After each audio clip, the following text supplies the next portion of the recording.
Thank you for joining us today. My name is Jody Drake, and I'm the president of the Prescott Area Arts and Humanities Council. We are dedicated to the preservation and promotion of the arts. Today, it is my pleasure to host My Life in Arts. And with us today is a good friend and a fellow artist, Jon Meyer, former president of the Prescott Area Arts and Humanities Council. Welcome, Jon. Thank you. How are you Great today? to be here. Thank you. I'm good. So, we're really excited to hear about your life in arts. All right. When did it all begin for you? Oh man, that's really hard to say. I would say, you know, I actually thought about that question in anticipation, having asked that question before. My earliest memory is of playing the bull, and you know, with my bigger brother being the matador and home, so it was a form of that. But I would say probably the first real introduction, I was about 6 or 7, and my mom took my brother and my sister and I to see Fiddler on the Roof on Broadway. We grew up in New York on Long Island, and Herschel Bernardi was playing Tevye at the time. And the only thing I really remember of the play, of the musical, is at the end of the first act and all the feathers just flying all over the place. But I'm sure that I was intrigued. Since then, though, I mean, my dad was a visual artist as well as being an engineer. So he drew. I remember sitting down. He wanted to do a portrait of me, and I just did not want to sit for that. But he did paintings and drawings. I've got 2 of his paintings in my home. My mother loved music. She played the piano a bit. She loved opera. We had records playing all the time. So it was kind of always Very around. artsy atmosphere. And but I think where it really started, at least especially for theater, the next time I went to a Broadway show, I was about 13, and went to see that championship season written by Jason Miller, who was the younger priest in The Exorcist. And it was just magical. I mean, it was these amazing stars, Charles Durning, Richard Dysart, Paul, I can't think of his last name, but just in a small little booth theater, it was just an amazing show. And I started going regularly from then on, you know, because I could just hop a train and go in. And how old were you now? At that time? At this time? 13. 13. Yes. So early. Yes. Wow. I'd always loved theater. It just seemed to be a very natural, normal part of life. During high school, I played baseball and football, so I really wasn't into it in high school, but I did take a playwriting class. But I went to see all the high school shows because my friends were in it, and I just loved theater. We had a very progressive high school. They did things like Marat Sade and West Side Story, and oh my, yeah. So black comedy. That's pretty much where it started. So you're through high school and little football and everything, and when did the real bug get you? Well, I had in high school we had a television and radio studio, which I thought was the only one in the country, and we had a brand new instructor who just out of college who let us do things and do hands-on things. Made a couple of documentaries. I even had a friend who got us in at the New York local ABC station. We interviewed the guys who were the news anchors and some other things. It was awesome. It was called The Making of a Live News Show, and we got to a couple of other stations as well. And so, and then this instructor, because back then, middle school, junior high school was 7th through 9th grade, and then high school was 10th through 12th grade. So when that all happened in 9th grade, when we moved on to 10th and 11th and 12th grade, he created some classes that we would come back to the junior high and continue doing all of that. So that's what I originally was going to major in college. I had a swelled head. Couldn't understand why I didn't get some kind of a scholarship, because I figured I was the only one across the country who was doing radio and television in high school. So I went to Ohio University, and we were on trimesters as opposed to regular just semesters. And so I did not take RTV 101 the first trimester, because I thought, what can they teach me? There's nothing they can teach me. So I ended up taking it the second trimester. It was dismal. I mean, there was, now all my peers who were coming in as freshmen were all now a trimester ahead of me in those other classes. I started not doing very well. I got unmotivated, wandered into a introduction to theater class and never wandered out. Aha, that's happened to many of us. And then from there, where'd you go? I became very involved, certainly in college. We had a small space off of the main theater that was called the Little Theater. I think the seminal moment was when a grad student who I had seen in a play called Streamers, along with another undergraduate, was directing a play called The Indian Wants the Bronx, which was Al Pacino's big breakthrough in New York back in the 60s, written by Israel Horovitz. And John Gazali was in it, who, although he played an East Indian who could not speak English, which was the premise of the show. Al Pacino in this, Murph, he played a character named Murph, and Joey are two delinquents who are down at the very south end of Manhattan, midnight, 1 o'clock in the morning. They come across this East Indian who's in a telephone booth. He's in the country for the first day, and he's trying to call. His family's been separated, and they just go to town with him. They tease him. They have fun with him. And there was a moment where Murph is talking about his social worker who got him a job in a card factory, a greeting card factory, and because he would get so bored, he would go to the Xerox machine, Xerox his tush, and send them out his Christmas cards. And the director, who was, I wouldn't say he was method, but he's very much into getting experience for it, sent the fellow playing Joey and I to our Ohio University library to go do that. Joey didn't show up. And so I did it anyway. We used it as a prop in the show. And you didn't get caught? Didn't get caught. All right. And during one of the, this director, to give you an example, the first day of rehearsal, he's saying, you can do anything you want. And, you can do this, you can do that. And he even actually spat on the stage and said, you can do that if you want it. So several weeks down the line, as I was feeling a little more comfortable, there's a point where Murph is telling the Indian, Joey has gone off because he's gotten sick or something, about how he's doing the Xerox machine. And so in rehearsal, I actually took my pants down, my underwear down. The director just went nuts. He said, we're going to keep that, but we'll dress you so no one will see anything. And so, so it was really, just an awesome experience. And the fellow who did play the Indian, his name was Greg White, fabulous actor. He played Carlisle in the college production of Streamers. I ended up working with him when I moved to Cleveland a few years later after doing some other things. We were in American Buffalo together. Oh. And anyway, what was really fun about The Indian Wants the Bronx is the director, Ed, had put together for us to do the show in a couple of prisons in Ohio. One was a minimum security prison, the other was a maximum security prison. And those experiences were just amazing.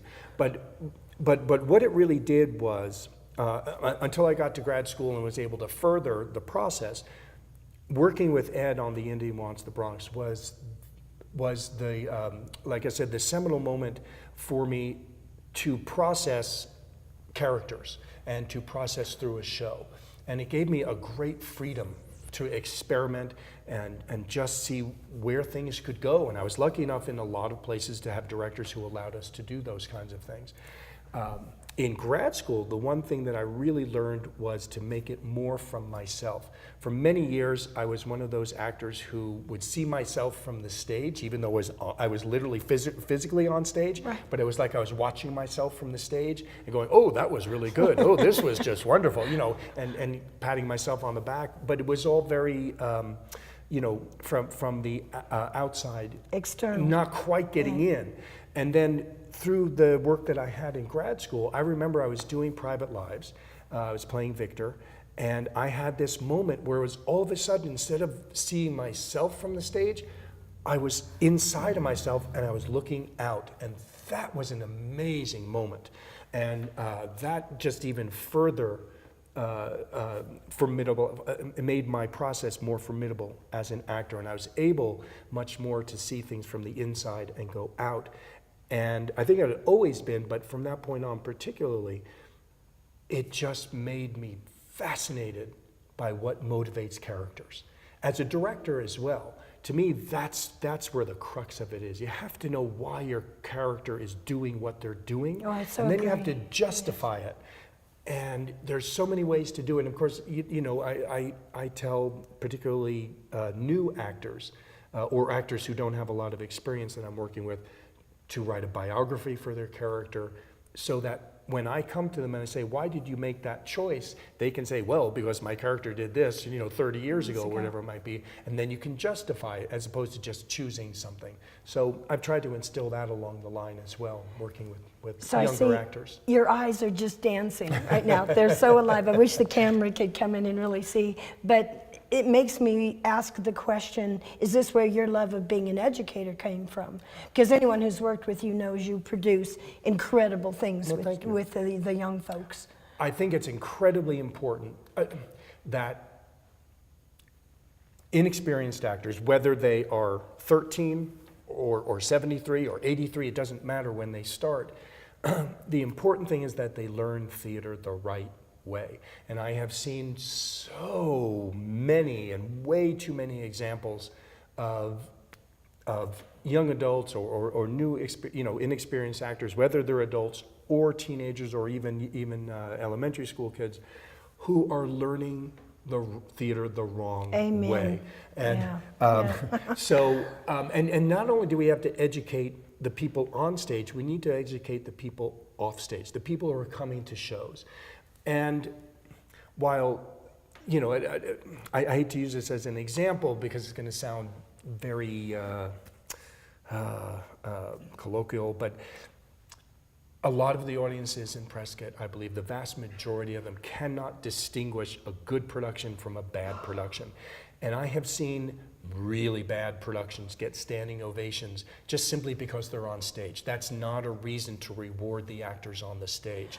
They need to be rewarded because they've been well directed, because their performances, were believable. They went from moment to moment. The whole thing works, as a whole. Yes, there is. I have to agree with you. When I first left Prescott, I had the realization I had to work for a standing ovation in other places. So I totally understand what you're saying. And Prescott's not the only place guilty of that. I've seen that. But don't you think all good over. theater teaches people theater? It teaches people to identify theater that's less than wonderful. If they're made aware of it. I think that's the problem, is that, again, they can't distinguish necessarily. I think there are many, many people who understand when they do go see a show, and it is that cut above everything else. They can't necessarily define it. It's very much like Stanislavski when he was going, when he was a young actor, back in the mid 1800s. It was at a time where declamatory acting was the style. Exactly. But he wrote about this, and he said there were actors who transcended that. They somehow were natural on stage. They lived and they breathed, and they had an immediacy on stage, and he didn't know why. And eventually he would come to those people and he would ask, how are you doing this? They had no idea because they had no formal training. And that's what he spent his life on, is learning how to bring a naturalistic believability to the stage, so that the actors were behaving, in a recognizable fashion. Of course, this is the same time when Pavlov was working on, and Freud, and all those people. So all that was happening at the same time. And I think the point that I'm making here is that unless it is identified for you, and to a certain extent some of those audience people, it needs to be identified to them and say, that's why that moment was so special. And why that moment was really just run of the mill. And this is the one that deserved the standing ovation. And that's the one that deserved, some polite applause. But you also have to have an audience who is willing to be, who's willing to be educated. So you're through grad school, you've done a lot of theater, worked with a lot of cool people. You graduate, what's happening now? Well, actually, there were some years before graduating, between graduating undergrad and going to grad school. Okay. I had my first professional job Well, that was after college. My first professional job was at Summer Stock in outside of east of Cleveland, Ohio. And I got called at the last minute. I had done a horrible, horrible audition, and got called at the last minute, expected just to carry a spear, through the summer. I ended up playing Jon Meyer of Syracuse in Comedy of Errors, had a ball doing that, and then ended up playing the Woody Allen role, Alan Felix, in Played Against Sam. And you look at me and go, there's no way you would cast him in that, but it's a very interesting Did you audition. frame your first check? Oh no, we actually had, we got college credit for that, so I don't think we got paid, but that was okay. They did feed us. That's a big one when you're in college. Absolutely. Your food. And those 8 weeks, and it was in true rep. So, we were rehearsing one in the morning, a second one in the afternoon, and performing a third one at night, and they would all, continually, move around. That 8 weeks was worth 2 years of college alone. And I think that's probably when it, really hammered in that this is what I want to do. I came back the next year, same company, and then from there, so then I finished college, and after college, the first professional job I had after college was with a company called the Puppet People. If people remember MTV and the early MTV commercials with the dancing speakers, that was the Puppet People. Okay. And so I went in and auditioned, and I ended up sometime in December, this would have been December of 1980, we started the job the day after John Lennon was shot. Oh, Lordy. So it was kind of difficult. We were in Bridgeport, Connecticut for 2 weeks. And the main character that I played was Quincy Conifer, which was a Christmas tree, which was a soft sculpture. It sat on my shoulder with straps here. I could manipulate the mouth up and down and the eyes back and forth. And there was a long skirt, brown skirt, that was the trunk of the tree. And, we would have one of the other people in the company would go around with us. I had a tea party in the middle of the mall with a 6-year-old girl. I'd come up behind people, go, hi, while they were window shopping. They'd turn around furious, and then they'd see the costume and they would melt. It was just awesome. And then after that, because I kept... Did you save that paycheck? Probably not. You're not a sentimentalist. I still have the first dollar I ever made. I probably just tried to get to a bank and spend it as quickly as I could.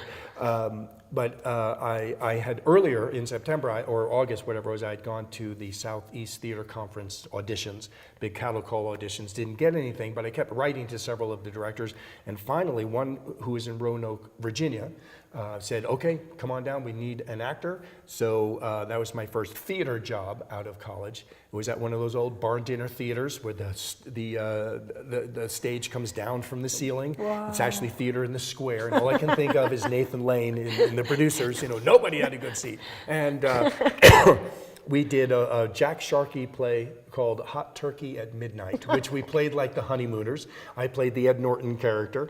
And then after that, we did Prisoner of Second Avenue, and I actually played the older brother. The guy who was playing Mel was older than I was. And how old are you at this time? 20, just out of college, 22, 22? just turned 23. Okay. And then we did Barefoot in the Park, and that was awesome. I was desperately in love with the woman who played Corey. She was gorgeous, but she was also just wonderfully warm and friendly, and she was a little bit older than I was, and she was engaged, unfortunately, but it was just a wonderful, wonderful production. And then from there, with a little bit of hiatus, I went on a tour out of Rockport, Texas. There were 4 of us in a van. We did 55,000 miles in 9.5 months from Key West, Florida to Vancouver, Washington. First time I got to the Grand Canyon, we got to drive up A1A on California. It was just... Lots of cheap hotels. Lots of cheap hotels. And they made me the manager for one reason or another. And I took it way too seriously. So I had to get dressed down for that one after a little while. But the woman who was the money person misunderstood the home office. And for the first 3 months, we all stayed in the same hotel room almost every night. Oh my. It was awful. That part of it. The performing was fun. Right. That was no problem. But we sorted that out eventually. Have you ever noticed the only person who wants to go on tour is someone who hasn't done it? Yeah. If you've done it, it's like, oh, that's hard. It was very interesting. The fellow who owned and operated the company at that time, said, this is going to be a difficult process, but what you're going to remember are the good times. And he was absolutely right. I would not trade that experience for anything. It was just amazing. As much as I wanted to get out of it, several months into it, I stuck to it. And right beforehand, about a week beforehand, the woman who I ended up marrying and I decided we would be a couple. About a week before the tour started. And she was in the troupe? She was not in the troupe, but she was in the summer stock company for the 2 years that I was there. She lived in that area where the summer stock was. And so the joke was we never had a date. And I moved in with her after the tour was over. And eventually we got married, had 2 children, and unfortunately divorced, after about 24 and a half years. Two actors together, a lot of drama. Yeah. Well, we moved around a lot. And it started out, I think we both had the feeling that the moving around, it was like to go back to grad school. We both had an internship with the Arkansas Rep. I taught at Duke University for a year, then we went back to Cleveland. Just wasn't able to find anything, formidable. So when we started moving around, it was for us, and I think after a while, she really ended up taking a back seat to a lot of it, which she ended up resenting, but she never talked about it. So I think after a while, in her mind, it was for me that we were moving. And so I can, understand where she got belligerent, and so it just didn't work out very well in the end. But luckily, the kids were older when that happened, and they were in the house. They knew what was going on, as sad as they were. But everybody is fine.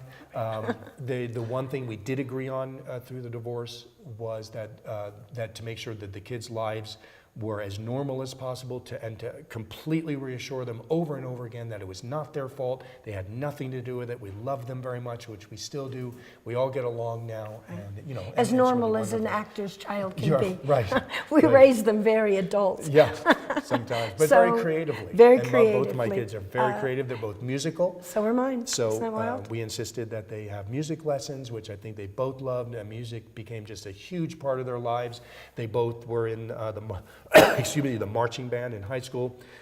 She was a senior, he was a freshman, so they got to do 1 year together. Awesome. It was actually a drum and bugle corps, so you would actually be shot on sight if you actually said marching band. So here you are, 2 children, into a brand new life because you've divorced. Right. What now? It's a good question. After the divorce, what brought us to Florida, which is where we divorced, was I had a good amount of business management experience in the art rubber stamp industry when it was real big back in the 90s. Then went off to grad school, couldn't find anything. Again, went to Arkansas Rep, Duke, came back to the art rubber stamp company I started with as manager. They had grown tenfold. We had our children, and then that company, as the industry started disintegrating, had to let me go. I hooked up with another company, which I rebuilt their line, and then they let me go. And then I was out of work for a while, and then I found an industrial art rubber stamp company who, the son of the owner, who was pretty much retired now, who was a real go-getter, his wife was into art stamps. So he hired me, and we started a brand new, completely new line. Explain to me what an art stamp is. An art stamp for those is, of them okay, so for instance, the first company I worked with is called Kid Stamps. KIDSTAMPS. It was started by 2 librarians who both had an immense love of children's literature. So they started with images that were in the public domain. The Densmore, the fellow who did the drawings for, I believe it was The Wizard of Oz. Oh yeah, yes. Alice in Wonderland, those sorts of things. Those, things again. Public domain. Yes, right. were in public domain. And then they started writing to the illustrators who they loved. And they said, we have this art rubber stamp company. We'd like you to we'd either like to take them right from the book, or they would, and so I don't know how many people are familiar. There's a wonderful illustrator.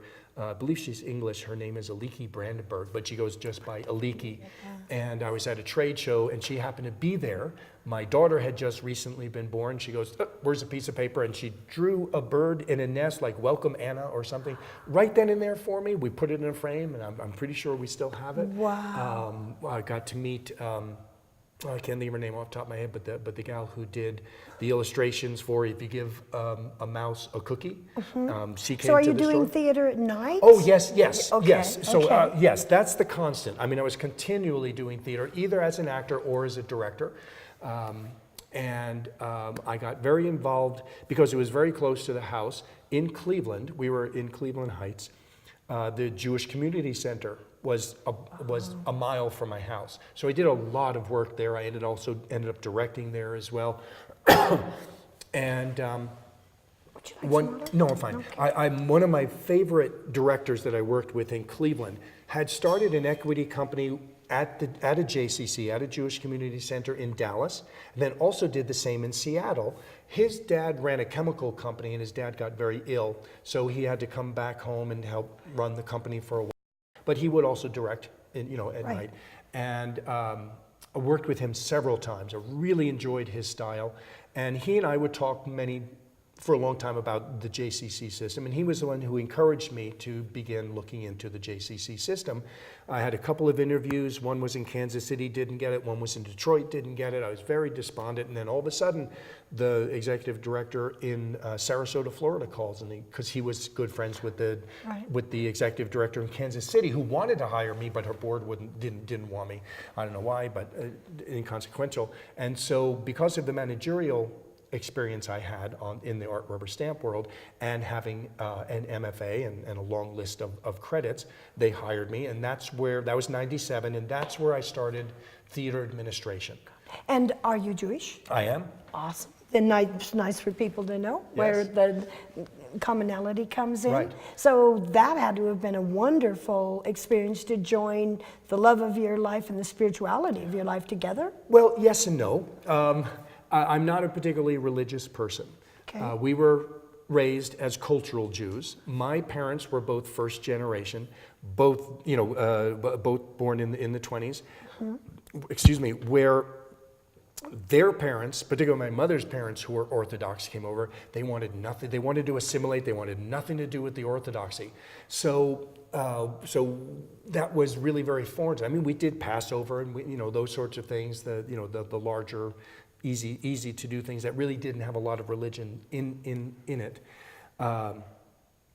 But as a cultural Jew and really clinging to that, I mean, my heroes were the Marx Brothers, Right. Mel Brooks, Woody Allen, Carl Reiner, and they're all Jewish, Well, so the initial industry had a lot of influence. tell me about it. Louis B. Mayer. I mean, all those folks. The film industry was really started by Exactly. Jews. So there was that history, but of course it was more just the love of theater itself. Got it. We started the Sarasota Jewish Theater there in Sarasota, put some productions on the stage. I had a wonderful volunteer crew who would build the sets and design the sets and all that sort of thing. And, we used local actors.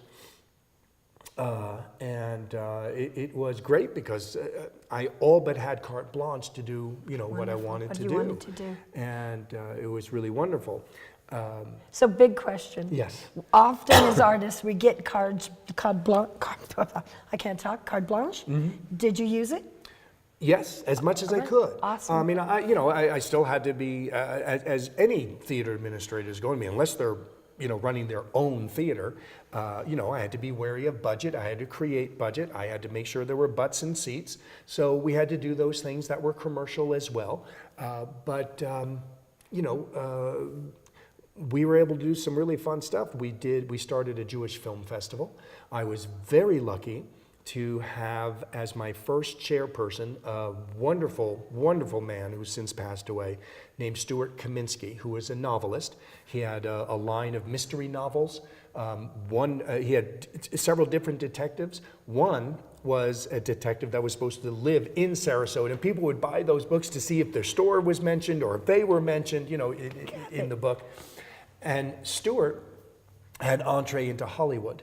he told me about the 8th or 9th version of script of the screenplay for Once Upon a Time in America, which the original ran about 3.5 hours. He was never credited on screen for it, but he said they shot his script.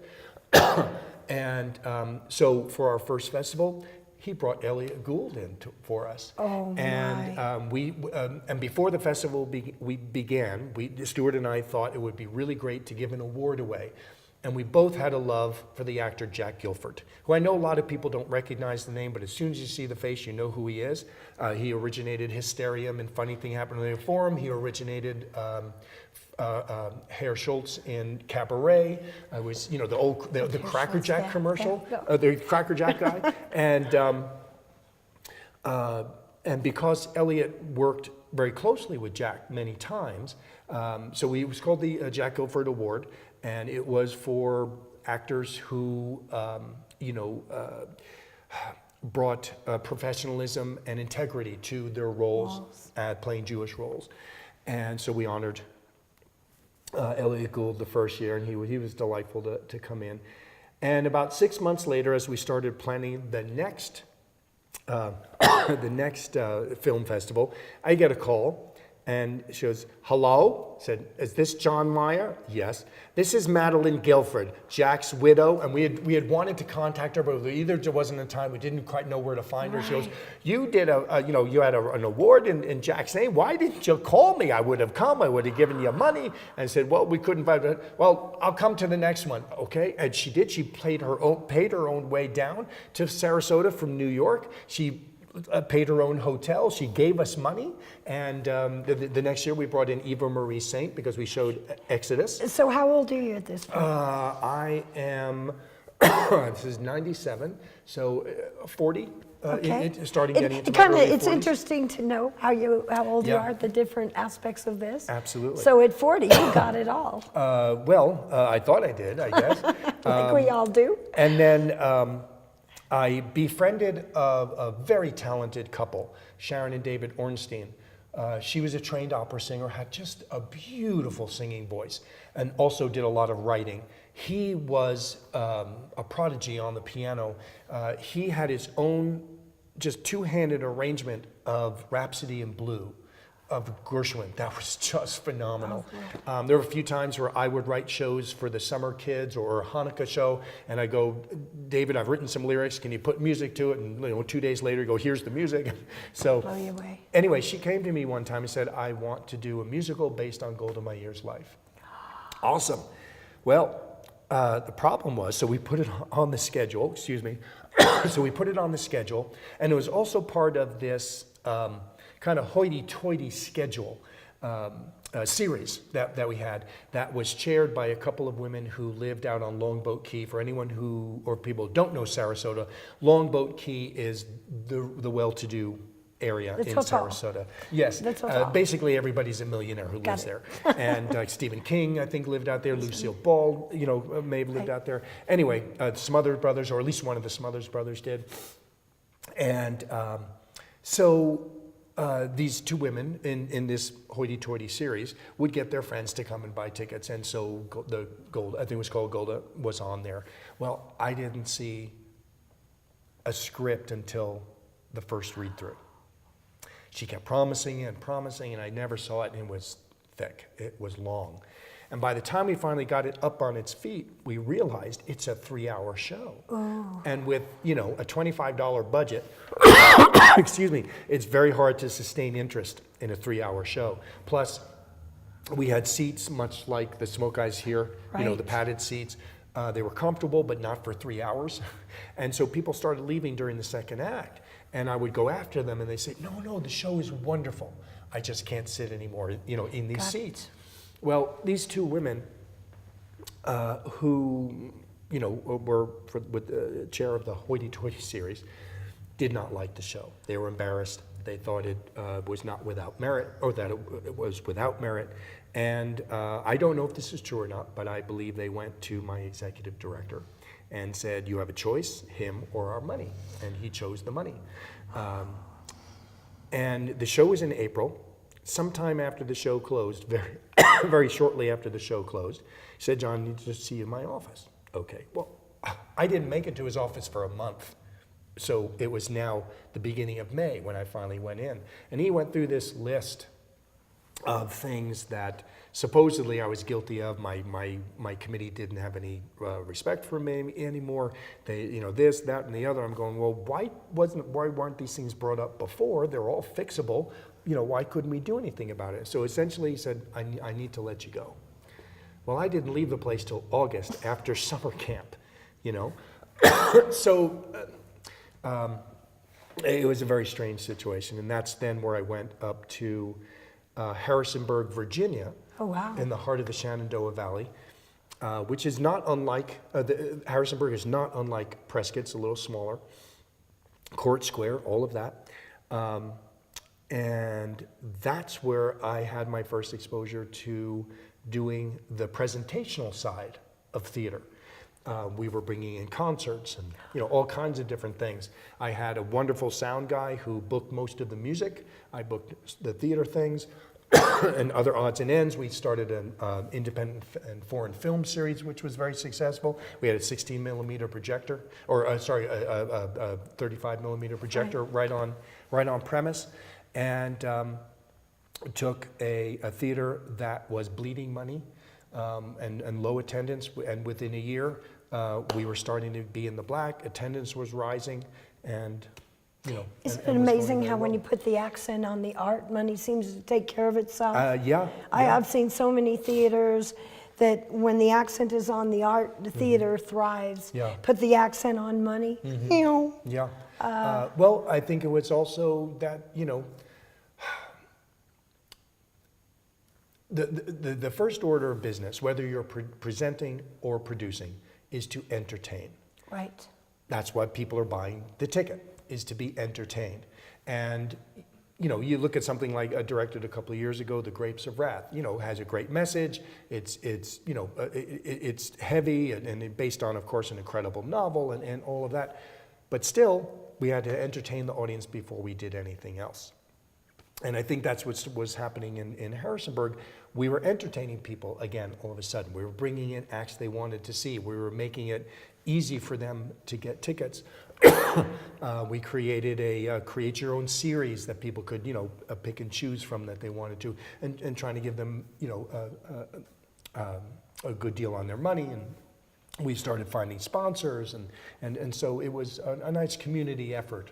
Theater's a lot of work. A lot of people sure do is. not realize the hours that you spend Right. promoting and looking for grants and just cleaning toilets and yeah. arranging seats and picking up dirty dishes and people have no Absolutely. idea how hard No, theater they don't. management is. They don't, and I think that's why a lot of people tend to think, oh, I can go on stage and be an actor, because the good ones, like any good musician, visual artist, they make it look easy. They make it look effortless, but there is so much work that goes into it. You look at someone like Meryl Streep, who just looks so natural, like it's just coming off the top of her head. And I know that she had spent months and months preparing. Well, I just read her autobiography, and it's incredible I bet. about the torture the woman goes through to create, and so effortless, Yes. as you say. But it is the same thing with administration. It looks effortless, Yes. but nobody knows that after a theater closes, you're still there. Right, right. So Sarasota, Yes. and things are going good. So go to Virginia, and that job I hit a ceiling. The management at the JCC in Sarasota had changed, so I actually got my old job back. Wow. And then the new administration, they went bankrupt. We got a call one day and said, all staff to the boardroom. The president of the board was there with a couple of other board members. And they said the ED had been let go. He was on administrative leave because we're about $1 million in debt. And in the second time that I came back to the JCC, and that was, I was there 4.5 years the first time, so it was a year and a half, maybe 2 years the second time. In that 2 years, we went through 4 or 5 different CFOs Oh, my Lord. because I'm sure the books were so staggeringly crazy that they said, I don't want to be responsible for this. Well, and you've come on another aspect of theater. Not only does a theater manager manage the theater, manage the art, but then you have this whole other aspect of the job in managing a board. What if the board changes? What does their artistic? It's a huge job just in itself, dealing with a board. It is. There's a lot of juggling. You have to satisfy both the artistic side and the business side. And, you know, I know it's a cliche, and I know it's always made fun of. The one that I think of when I think of this cliche is the movie where Jim Carrey plays Andy Kaufman. Yes, yes. And early on, you know, he's just bombing on stage, and this is long before he became, you know, big. You know, the guy, the owner of the comedy club or the bar, wherever he's doing his act, is going, it's show business, you know. And it's not, there's nothing, it is absolutely true. You cannot do one without the other. No, you can't. You know? But it's a complicated business. It's very. Because of the way usually we work within nonprofits. Yes. And with nonprofits come boards. Yes. And with boards come personalities and Yes. changes. Right. So it's another whole aspect of the artist's job. It really is. You know, you go to work for, you know, Dow Chemical, you have a boss, you have someone you report to. Right. When you are working in nonprofit like that, and especially in the theater, you have, you know, somewhere between, you know, 8 and 12 bosses. And they change. And they change. Just when you get Right, used to and they're one. all volunteers. You know, they're not being paid. Right. So it's a very different perspective. So you're back with the first job, and right. they go broke, They go broke, and you're getting another opportunity to recreate John. Yes, I am. And I'm trying to think of the order here. I believe what I got after that was for about 13 months, I was an assistant manager of a movie theater, which I loved. It was just awesome. The fellow who was the manager was originally from Philly. He was with this organization and was in the Sarasota area, actually in Venice, to help them out because they were transitioning from one manager to another, and they were kind of looking for one. And I know that he had his eye on me to do that. Well, one night I was training a young man to close the theater and do the bank, you know, count all the money.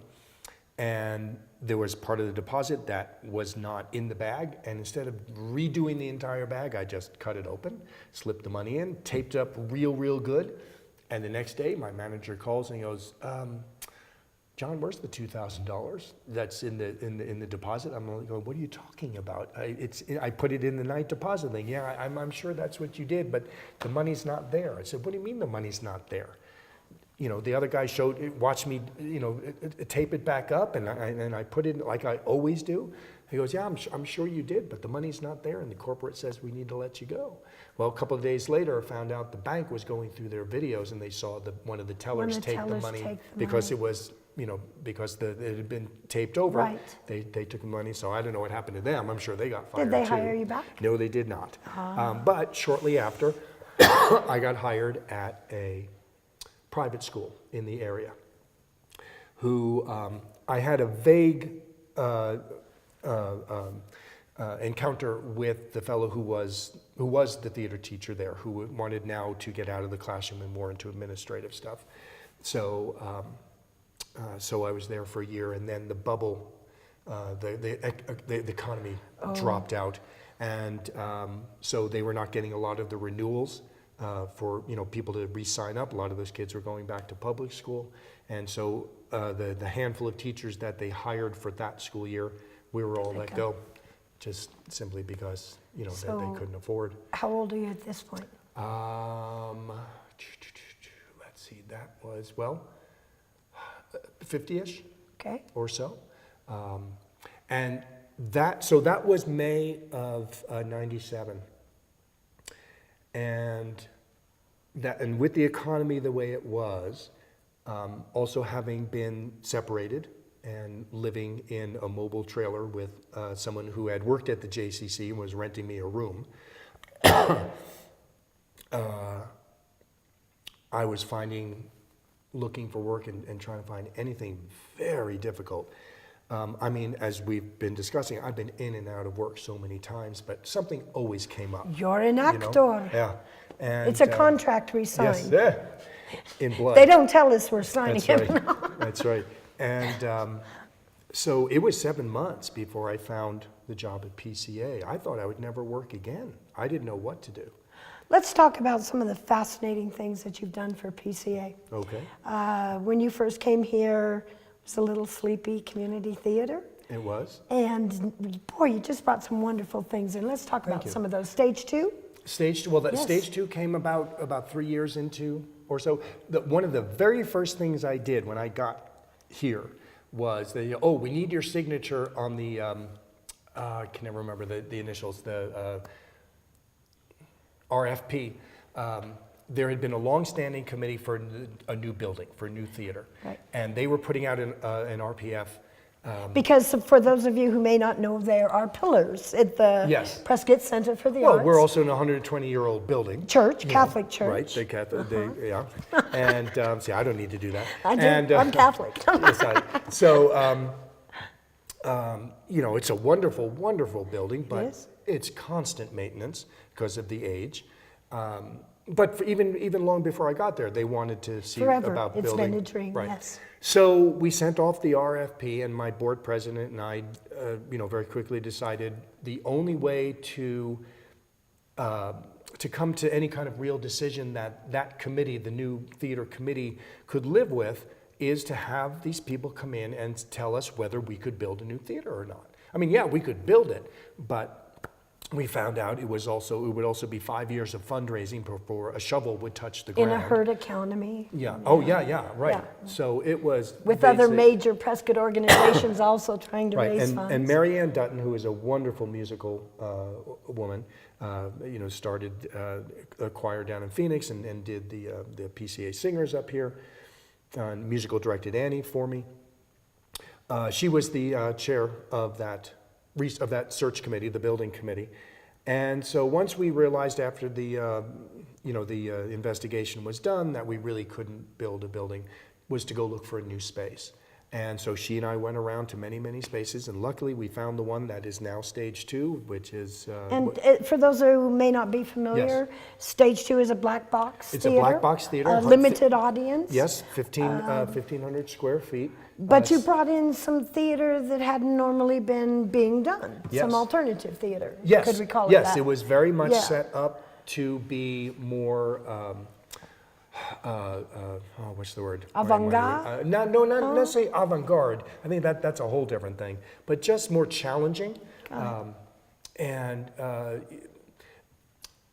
Tiffany Antone and Casey Murphy, before they got married, started a company called Little Black Dress Inc., I think, and they would do these female play festivals, female author play festivals, which some of the work was hilarious, some of it was very intense and very biting, and I could see right away that there was an audience for this. And so as we were forming Stage 2, I knew that that's where the direction we needed to go in because there was an audience for it. And I even asked at the end of one of those shows, if you guys like this kind of stuff, do you want to see more? And they was like, yeah. So it was pretty much a no-brainer that that's the direction we would go in with Stage 2. And it's been really successful. It has been very successful right from the beginning. I mean, it's evolved as everything else. We've learned not to do proscenium-style theater in there. In the round is, or three-quarters, much better. Services everybody much better. We were lucky because we had also hired our second technical director, Erin Matthews, who came into the space and said, that's not your stage, down here is your stage, meaning the floor. And so, he changed all of that, and that's worked out very much for the better. And then also you were highly involved in the name change, and Yes. the name change broadened your horizons, correct? I thought it did. I mean, Yes. even when I was applying for the position, I felt that Prescott Fine Arts Association just sounded way too much like an arts council. and didn't sound active, didn't sound like a fun place to be. And so I think it was within the first year that I brought to the board, I think it was our first strategic planning meeting, I said, let's look at a name that is going to really tell people who we are, because we also needed to include the gallery, who had been very much, a neglected, poor second cousin. And thanks to Maria Lynham and Barb Wills, who came in on bended knee, in the first few weeks I was there, and said, we're the chair people, the two co-chairs of the Visual Arts Committee. Can you, we know what we can do, and said, yeah, go for it. Because I didn't know anything about visual arts, and it's like, let the people who know go with it. And man, they just did an awesome job. And so they changed the name to the Prescott Center for the Arts, and I think that's a much more accurate moniker of what's going on. Oh, I do too. I think it really broadened the horizons of the organization. Absolutely. And then the 50-50 raffle. Yes, that was some genius. Those you. Little quiet funds are amazing. Well, I think I realized, I certainly would come out and introduce shows at the JCC, and I did the same thing at Court Square Theater. But for some reason here, adding the 50-50 raffle, and for good or bad, without having a lobby, because ideally you should do the 50-50 raffle out in the lobby, not in the house where people are socializing and reading their programs. But there was no choice. That was the only place you could do it. But it gave the audience the ability to talk directly to me, and for me to talk directly to them. And I began to build relationships with our patrons, and I think they started coming to the theater not only to see the show, but to do the pre-show stuff, because sometimes the directors would have me dress up. I thought it really warmed the audience up before a show. I thought it did as well. It was like a warming act. Yes, it really was.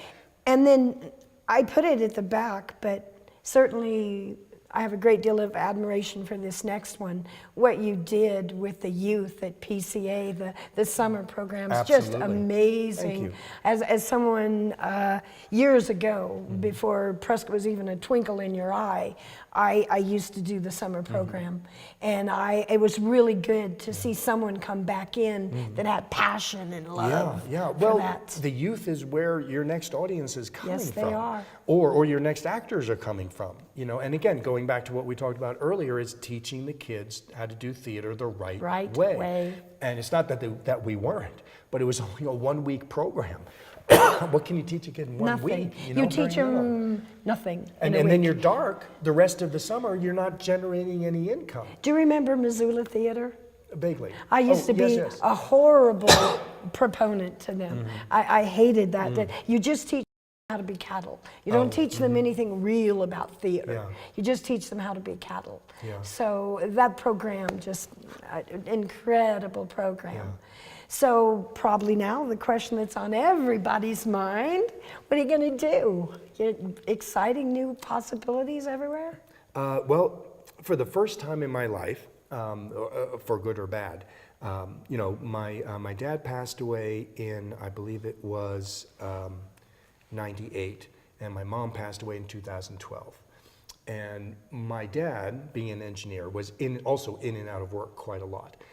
In his older years, he taught himself how to play the stock market and did extremely well. So when my mom did pass away, I inherited a nice chunk of money, as did my brother and my sister. And so right now I have a rainy day fund that my brokers, investors set up for me. I figured I'll never need that. So I have the luxury of being able to very casually look for work. I'm not desperate, not panicked. I just was in Colorado this week with a very dear friend of mine. We had a wonderful, wonderful time. So it was nice also. That's like the first vacation I've had in a long, long time. And so I'm in the midst of looking for something else. I've talked to a couple of JCCs, didn't get the job. I'm also looking to going back into teaching, nothing coming of it yet. There may be a possibility in Sarasota. There may be a possibility in the Minneapolis area. Still waiting on those. So we'll see. I am also casting a much broader net this time around. My brother going back to the Judaism thing, he's 5 years older than I am. He also, of course, grew up and was raised as a cultural Jew. My grandfather, my mother's father, who was living in New York at the time, said to my parents, "This son of yours will be bar mitzvahed." They were smart enough not to argue with him because they knew they'd lose. And so they enrolled him, and he loved it. My dad had his own business. He would drive my brother on Saturday mornings after his bar mitzvah to be with, as we say, the eldekaka and the old men, and to make a minyan. But he loved that. Then he found baseball, gave that up, went to college. He's a person who needs structure, and there was no structure in the college he went to, was Antioch College. Ended up then going to a SUNY the next year in New York. Was hitchhiking to cousins of mine who lived up in Syracuse. My parents were going to drive up there, meet him, bring him back down to the island for the Christmas break. He never made it. He got picked up and eventually became a Jesus freak. It was a group called Children of God. Took him all over the world. He was with them for many years. Met his first wife and adopted his two children. They were in Istanbul, Turkey. They came back. My parents with open arms, my sister and I like, what do we, chop liver? And so he then from there, he went to Florida, to Oklahoma, and then to LA. And all the while getting reconnected to his Jewish roots. And a long story short, he is now Orthodox Jew. He's now a Chabad. He is married to a different woman now. They have twins, and that's a whole story. So when the first time I was at the JCC, and I had a very difficult time working with my executive director. I was very unhappy because of him, not the job itself. I thought his story would make an awesome one-person show. So we started working on it. Then the twins came along and he stopped writing. But they're now 15. So I'm going to go visit my brother in LA. Play in the making. We're going to awesome. Get the rest of his story so I can put it as a one-man play. That would be awesome to make my living that way. I'm also writing a play right now, which I think I've showed to a couple of people, a couple of scenes. I've gotten a lot of good feedback on it. I'm the world's laziest writer. John, thank you for leaving Prescott better than you found it. Thank you. And thank you for joining us today. And please join us next time for interviewing My Life in Art, Miss Helen Stevenson. Thank you. This is Jody Drake.